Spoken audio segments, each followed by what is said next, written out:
Chapter 2 User Input. Most of the sales at Sweet Apple Acres happened online these days. If a pony came calling in person to browse the inventory, they were either elderly types who still hadn't warmed up to the idea of websites, or they were particularly picky eaters who insisted on seeing their food in person before buying it. Or they were Trixie Lulamoon. Good morning to all! Trixie demands audience with the resident robot. Is AJ up and around? Apple Bloom was the only one present, rinsing out a filthy bucket with a hose. I don't know. She's definitely around though. Applejack doesn't sleep. What you need her for? Trixie harumphed and adjusted the tote bag she had slung over her shoulder. Oh, it's actually pretty boring. School faculty business. Oh, I see, Apple Bloom complained. I ain't big enough to mingle with customers, but when some pony needs to muck out the pig stalls, I'm the first to get dumped on, literally. She sourly splashed some of the hose's freezing water onto her forelimbs and rubbed them together. Trixie cringed at the dirty patches staining the young mare's fur. They matched the stains on the bucket, and judging by the smell, they weren't mud. Hold this, would ya? Apple Bloom hoofed the hose to Trixie, ignoring the latter's sputtering that she really only came here to find AJ. A lot of customers ask why a fruit farm needs livestock like pigs and sheep and such, Apple Bloom remarked unprompted as she rinsed her mane. And when I try to explain the orchard's fertilizer has to come from somewhere, they always get flustered and leave me. She blinked her big, doleful eyes. You ain't getting flustered and wanting to leave me, are ya? No, Trixie lied. Great! Apple Bloom flicked her head, sending soiled water droplets into the air, either unaware or in denial of her dishevelled state. She affected the air of a young professional. I've been itching to pitch an idea to improve things around here.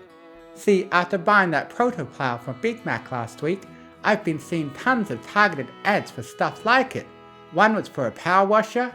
If I had one of those things, I could muck out the pig stalls real quick and not get a speck of mess on me. I'd take good care of my new equipment too, and not crash it headlong into a fence like Mac did. Good stage presence while presenting, Trixie reviewed. Posture is straight and you're good at protecting your voice. The ex-showmore adjusted her tote bag again. But this really something you should pitch to your family, know your audience and all that. None of them have been sparing any time for me unless it's a chore assignment, the filly complained. Granny's with her friends in Las Vegas, Mac's out shopping for replacement plow parts, not that he's much of a talker when he's around, and Applejack, I don't know, she's been funny lately. The last comment grabbed Trixie's wandering attention. She has? Yeah, but that ain't important. See, I'd have to pay for that power washer out of my own pocket, and my allowance isn't big enough for that. But Diamond Tiara's From Blah to Bling podcast said she'd jump on every cash-making chance that trots up. You're chummy with Principal Glimmer, ain't you, Trixie? I work in a school's tutoring lounge sometimes. Maybe put in a word to her and ask her to give me a 400-bit advance on my pay. Sure, Trixie dismissed hurriedly, not bothering to point out that she worked at the school as well. Consider it done. But, when you say AJ's been acting funny lately, what exactly? Oh, thank you, Miss Trixie. I promise I'll stick up for you next time I hear some trash talk about you behind your back. They do it a lot. Two sopping wet forelimbs hugged the unicorn's midsection, staining her cape and making her wince. Aha! Choosing to ignore that last comment, so what about AJ? Can you text Glimglam and tell her to send me bits via cash trot? I want to place my order right away. Trixie sighed and reached into her tote bag. Phones and virtual money were new tech, but at least they were simple. A slightly older and far more complicated machine was cantering out of a distant barn. Trixie waved invitingly. Predictably, AJ didn't wave back.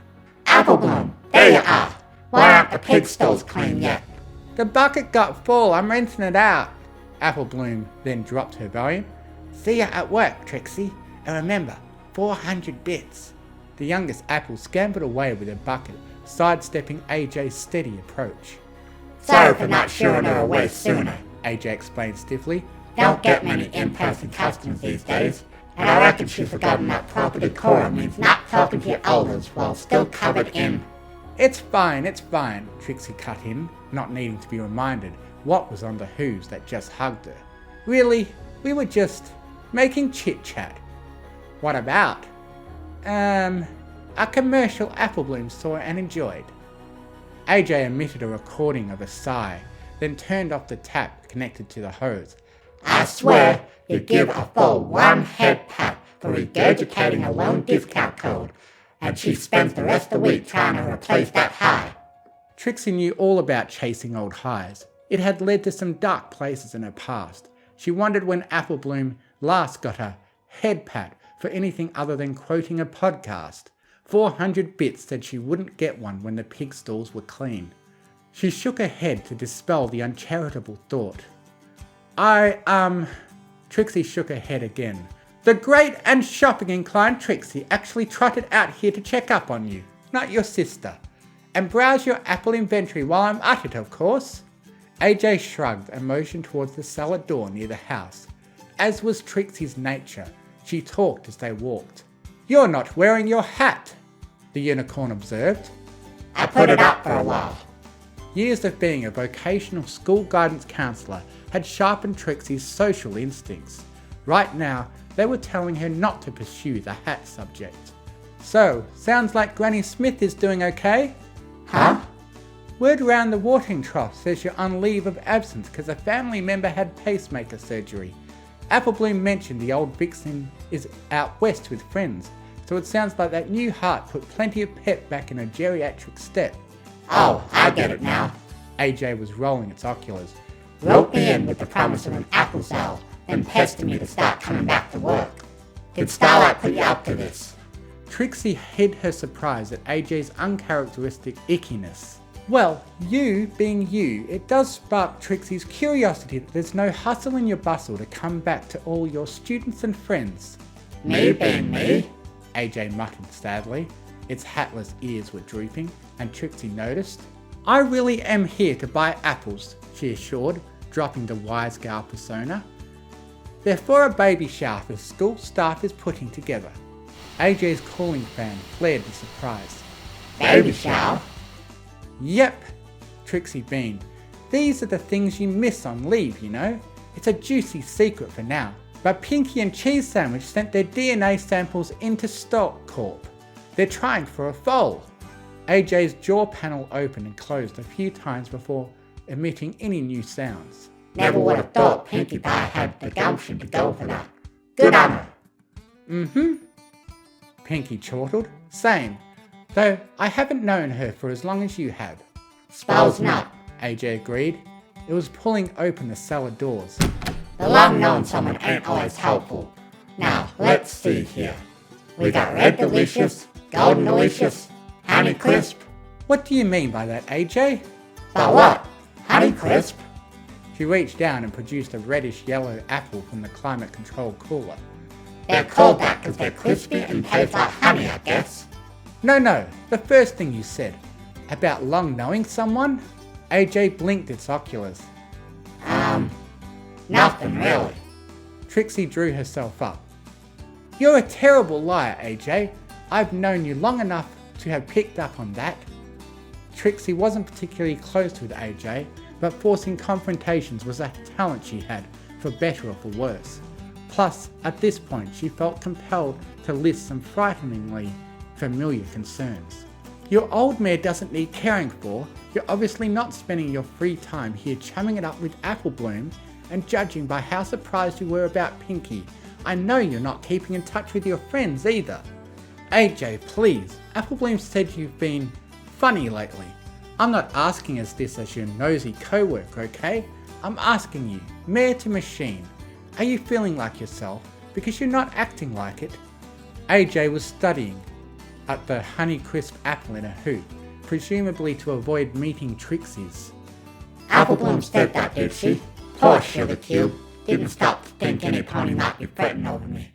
The great and self-absorbed Trixie is fretting over you, and I've only been here for a minute. AJ nodded slowly. I hear ya. May not show, but I do. An expectant silence yawned between the unicorn and the robot. It was the latter who apprehensively broke it. So, It began. to explain what's known me lately, can I start by asking you a question? Relieved, Trixie smoothed out a wrinkle in her hat. Sure, I'm guessing that wasn't the question you meant though. AJ smiled weakly. Cheeky gal. Now, what I want to know is, what'd you think of me at first sight? I'm not sure I understand. It would have been back when you first dipped into Ponyville to do a show. Ugh. Trixie closed her eyes and wrinkled her nose. The Ursa Minor blowhard days. Let's see. You and Rarity were pretty mouthy hecklers, gotta admit. I was worried when I saw a bot hop up into the spotlight to do complicated rope tricks. No pony gets one over on Trixie though. Wrap that twine right round your legs with magic and sent you packing. She reopened her eyes, smug grin dissolving at the sight of AJ looking pensive. Sorry if that memory wasn't helpful. I'm actually a tad flattered to hear you remembered the rope trick. Plus you're getting me back into the groove of a teacher trying to lead a student somewhere. AJ was palming the apple around now, smiling sadly. See, I remember what I thought of you back then. And I hope you don't take offense to me saying I wasn't as keen towards the way you were then as the way you are now. Trixie's phase as a heel is pretty much a previous life. Yes, ma'am. But it was one I was there to see you living through. You never saw me living through my own old times. For you know. But your other friends did, right? I mean, they must have. Weren't they there when you... She mimed an explosion gesture with her hooves. That one got a nostalgic chuckle from the speaker in AJ's throat chassis. That they were. I'd said my first howdy to Twilight just a morning earlier, and by midnight, The chuckling had stopped. that was all she knew Applejack for, less than a day. Trixie glanced around, double-checking Applebloom wasn't in eye or earshot. Certain secrets extended through Twilight's inner circle and no further. Look, Trixie can't pretend to know what dying was like for you, but she can guess. Do you ever think about the second time we met, when I was wearing the unicorn amplifier? Nothing if I can help it. That debacle was no pony's finest hour. Alright, blundered right into that one, but for real, I'm being level with you, so you need to be level with me, okay? The longer the unicorn amplifier stayed latched on and running, the less me there was, in my own thoughts. Trixie was leaning forward now, though normally hidden by her cape collar and carefully combed mane. Her neck was visible, long vacant implant ports dotted her back, with feeble scar tissue surrounding each of them. It was Trixie herself who had eventually ripped the amplifier's nerve pins from her spinal column, electrical burns from the discharge leaving permanent black scribbles in her otherwise bright blue fur. Most of the docking ports had been melted closed in the process. The ones that hadn't were fitted with snug rubber caps supplied by doctors specially trained in preventing implant infections. Most ponies only needed such measures until their body healed naturally. Trixie would need them for the rest of her natural life. I got off easy, Trixie went on, yanking the unicorn amplifier out when I did. Because, sure, it made spellcasting absolutely effortless, but all the brightness in my horn was sucked straight from my thoughts. My name felt like it belonged to a stranger. The word it snaked to replace she in my inner monologue. And you know that the great and powerful Trixie has a very loud inner monologue. AJ's oculars were dilated and its cooling fan was whirring. Applejack, swear to soul, if anything you just heard sounds relatable, you need to say so, right? Hey, are you all doing an apple sour without me? Trixie reared reflexively and AJ snapped to full attention. Applebloom was back, sans bucket and mercifully clean this time.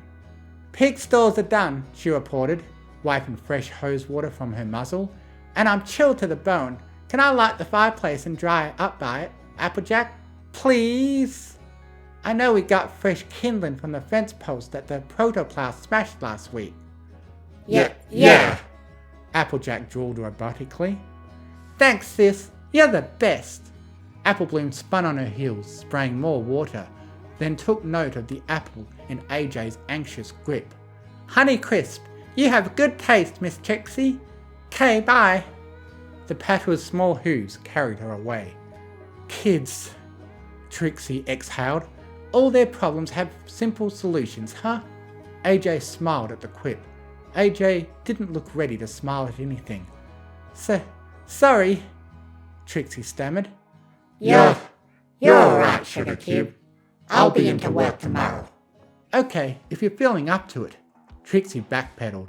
She took the Honeycrisp from AJ's limp hoop and shoveled more like it into her tote bag. How I'm feeling doesn't matter, AJ mumbled. I'll just do.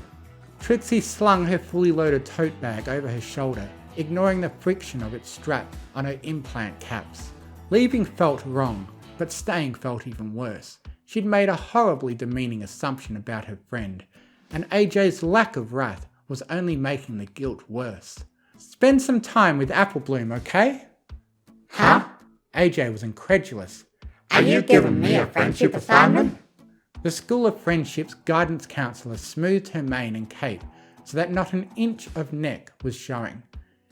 If that's what you want to call it, sure. Just be yourself, okay? Can you promise you'll do that? AJ bowed its head, servos clicking to make the actions happen. Trixie's mind and body had bits of metal, but AJ's mind and body were metal. I'll try.